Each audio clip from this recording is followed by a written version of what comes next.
2019 ఎన్నికలకు ముందు గుజరాత్లో జరిగినటువంటి ఎన్నికలు వాస్తవంగా తెలుగుదేశం పార్టీ బీజేపీ విడిపోవడానికి కారణమైనటువంటిది అప్పుడే.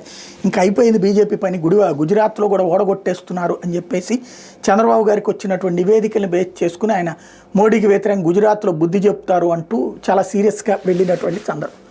బట్ ఓడిపోయారు అనుకున్నటువంటి దశలో సెంచరీ సాధించినటువంటి పరిస్థితి ఆ రోజున. అంటే అన్స్టాపబుల్ భారతీయ జనతా పార్టీ విజయం గుజరాత్లో. ఈ దఫా మున్సిపాలిటీలు, పంచాయతీలు, కార్పొరేషన్లు మళ్ళీ అక్కడ ఘన విజయం సాధించింది గుజరాత్లో భారతీయ జనతా పార్టీ.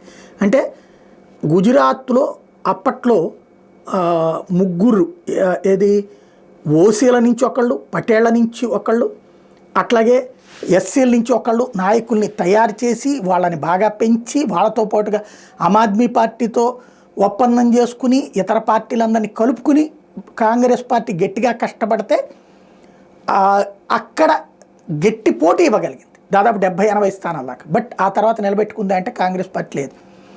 తర్వాత మొన్నటిసారి వచ్చేటికి ఏకంగా భారతీయ జనతా పార్టీ 140 స్థానాలకు పైగా సాధించేసినటువంటి పరిస్థితి. ఇప్పుడు మున్సిపాలిటీలు, పంచాయతీల్లో ఘన విజయం.